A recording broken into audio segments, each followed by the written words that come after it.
আজকে আমি তোমাদের সামনে বাঙালিদের অতি জনপ্রিয় রান্না ছানার ডালনা নিয়ে এসেছি। তবে এটা একটু অন্যরকমভাবে করা। এটা আমি অনুষ্ঠান বাড়ির যে রান্নার ঠাকুর তার থেকে আমি শিখেছি। এটা খেতে খুব সুস্বাদু হয়। পোলাও, ফ্রাইড রাইস, ভাত, রুটি, লুচি, পরোটা সব কিছুর সাথে খাওয়া যায়। তো তার জন্য প্রথমেই আমি ফুল ক্রিম দুধ 1 লিটার নিয়েছি। নিয়ে আমি 1 চামচ সাইট্রিক অ্যাসিড দিয়ে ছানাটা কাটিয়ে নিয়েছি। নিয়ে এবার একটা পরিষ্কার কাপড়ের মধ্যে এই ছানাটা ঢেলে আমি সুন্দর করে এর জল ঝরিয়ে নেব। এটার জন্যে আমি দেখো এইভাবে জল ঝরাতে রেখে দিলাম। এইবার আমি এইদিকে কিছু পেস্ট বানিয়ে নেব। আমি প্রথমে খোয়া ক্ষীর নিয়ে নিলাম কিছুটা, এবং তার মধ্যে 10-12টা ভাঙা কাজু দিয়ে তার একটা পেস্ট করে রেখেছি। একটা বড় সাইজের টমেটোর সঙ্গে 3টে কাঁচা লঙ্কা দিয়ে আমি একটা পেস্ট করে রেখেছি। আর আরেকটা পেস্ট বানাবো, সেটা তাতে একটা বাটিতে আমি 1 চামচ আদা বাটা নিয়েছি, 1 চামচ ধনের গুঁড়ো নিয়েছি, 1 চামচ জিরের গুঁড়ো, হাফ চামচ মতো আমি লঙ্কার গুঁড়ো দিলাম, এবং হাফ চামচ হলুদ গুঁড়ো দিলাম। আর যে ছানা ঝরানোর জলটা লাস্টের দিকে যে জলটুকু ছিল সেটার থেকে একটুখানি দিয়ে আমি এই পেস্টটা আমি তৈরি করে রেখে আমি সাইডে রেখে দিলাম। এইবার আমি একটা পাত্রে ওই জল ঝরানো ছানাটা নিলাম আর কিছুটা খোয়া ক্ষীর নিলাম। এইবার এই খোয়া ক্ষীর আর ছানাটাকে আমি সুন্দর করে চেপে চেপে ভালো করে কিছুক্ষণ ধরে মাখবো। ছানা কিন্তু একটু বেশি ভালো করে মাখতে হবে, তা নাহলে কিন্তু বলগুলো তৈরি হবে না সুন্দর। তো তারপরে বেশ কিছুক্ষণ মাখার পরে আমি এর মধ্যে 1 চামচ আদা বাটা, 1 চামচ কাঁচা লঙ্কা বাটা, 1 চামচ জিরের গুঁড়ো, হাফ চামচ হলুদ গুঁড়ো আর হাফ চামচ লঙ্কা গুঁড়ো দিলাম, আর হাফ চামচ নুন দিলাম, আর হাফ চামচ চিনি দিলাম।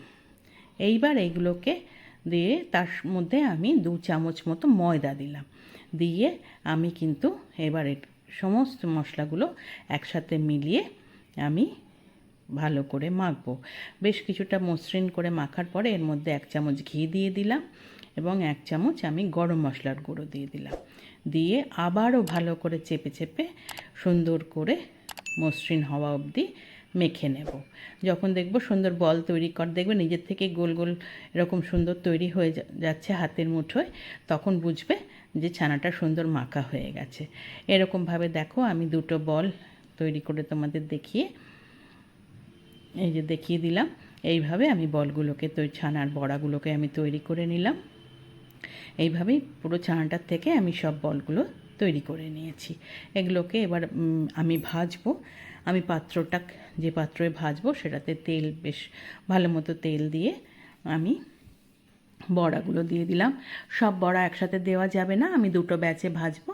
প্রথম ব্যাচে এরকম বড়াগুলো দিয়ে একবারে একদিক ভেজে খুব আলতো করে উল্টে অপর দিকেও ভাজতে হবে, এবং গ্যাস কিন্তু এই সময় একদম কমিয়ে দিতে হবে।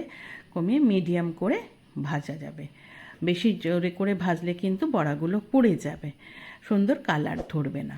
দেখো সুন্দর কালার এসে গেছে। এবার আমি বড়াগুলোকে তুলে নিচ্ছি সুন্দরভাবে। নিয়ে আবার সেকেন্ড ব্যাচের বড়াগুলোকে আমি ভেজে নেব। ঠিক একইভাবে আমি বড়াগুলোকে দিয়ে দিলাম, এবং খুব আলতো করে উল্টে পাল্টে দুপাশ আমি ভেজে নিয়েছি। সুন্দর এগুলোরও রং এসে গেছে। এগুলোকেও আমি তেল থেকে তুলে নিলাম। নিয়ে এই তেলের মধ্যে এবার আমি 1.5 চামচ মতো আমি সর্ষের তেল দিয়ে দেবো, কারণ রান্নাটা সর্ষের তেলে হবে।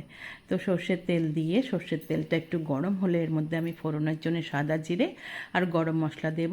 আমি 4-5টা এলাচ দিয়েছি, 3টে দারচিনির টুকরো দিয়েছি, আর 3টে লবঙ্গ দিয়েছি, তেজপাতা দিলাম 2টোকে ছিঁড়ে, আর 2টো শুকনো লঙ্কা দিয়েছি। ফোড়নের সুন্দর গন্ধ বেরোলে তার মধ্যে আমি যে টমেটো পেস্টটা কাঁচা লঙ্কা দিয়ে করে রেখেছিলাম সেটা দিয়ে দিলাম। দিয়ে তার মধ্যে আমি 1 চামচ নুন আর 1 চামচ চিনি দিয়ে দিলাম। দিয়ে ভালো করে মিশিয়ে নিয়ে বেশ একটু ভাজা ভাজা হবে। তার মধ্যে এইবার আমি যে মশলার পেস্টটা করে রেখেছিলাম সেটাকেও দিয়ে দিলাম। সব কিছু একসাথে সুন্দর করে আমি মিশিয়ে নিলাম। মিশিয়ে নিয়ে এইবার আমি ঢাকা দিয়ে 2-3 মিনিট কষাবো আর কি। দেখো 2-3 মিনিট পর খুলেছি আমি, আমার সুন্দর কষানো হয়ে গেছে। এইবার আমি যে কাজু আর খোয়ার ক্ষীরটা পেস্ট করে রেখেছিলাম সেইটা দিয়ে দিলাম, দিয়ে সেটাকেও ভালো করে মিশিয়ে নিচ্ছি। সমানে কিন্তু নাড়তে হবে আর গ্যাস কিন্তু কমিয়ে রাখতে হবে। দিয়ে আমি ঢাকা দিয়ে এটাকেও 2 মিনিট হতে দিলাম। 2 মিনিট পরে খুলেছি, দেখো সুন্দর কাঁচা গন্ধ চলে গেছে, কাঁচা ভাবটা চলে গেছে। এবার এর মধ্যে আমি গ্রেভির জন্যে পর্যাপ্ত পরিমাণে জল দিয়ে দিলাম, কারণ বড়া কিন্তু জল টেনে নেবে। দিয়ে ঢাকা দিয়ে আমি 5-7 মিনিট হতে দেব। বেশ সুন্দর গ্রেভিটা ফুটে উঠেছে। এইবার আমি সমস্ত বড়াগুলো এক এক করে এই গ্রেভির মধ্যে দিয়ে দেব। গ্রেভির মধ্যে বড়াগুলো দিয়ে দেওয়া হয়ে গেলে এইবার আমি 2টো কাঁচা লঙ্কা দেব। তার দিয়ে ভালো করে বেশ নাড়িয়ে নিয়ে মিলিয়ে নিয়ে আমি আবার ঢাকা দিয়ে 5 মিনিট মতো হতে দেব মিডিয়াম ফ্লেমে। 5 মিনিট পরে খুলেছি, আমার রান্না মোটামুটি হয়ে গেছে। এবার ওপর থেকে বেশ বড় 1 চামচ শাহি গরম মশলা মিশিয়ে দিলাম এবং 1 চামচ ঘি মিশিয়ে দিলাম। দিয়ে সেটাকেও ভালো করে আমি মিলিয়ে নিচ্ছি। মিলিয়ে নিয়ে 1 মিনিট মতো ফুটতে দিয়ে আমি ঢাকা দিয়ে গ্যাস বন্ধ করে স্ট্যান্ডিং টাইমে 5 মিনিট রেখে দিয়েছি। 5 মিনিট পরে খুলেছি, দেখো আমার ছানার ডালনা কিন্তু একদম রেডি টু সার্ভ। আমি একটা সার্ভিং বলে সার্ভ করে দিয়েছি। আমি পোলাওয়ের সাথে আজকে এটা সার্ভ করব। তোমরা ফ্রাইড রাইস, রুটি, লুচি, পরোটা যা খুশির সঙ্গে এটা কিন্তু খেয়ে দেখতে পারো, খুব টেস্টি হয়। রান্নাটা যদি তোমাদের ভালো লেগে থাকে একটা লাইক করো, কমেন্ট করো, শেয়ার করো। যারা এখনও আমার চ্যানেলটা সাবস্ক্রাইব করোনি প্লিজ সাবস্ক্রাইব করে দিও। পাশে থাকা বেল আইকনটা প্রেস করবে, তাহলে আমার সমস্ত রান্নার নোটিফিকেশন তোমাদের কাছে পৌঁছে যাবে।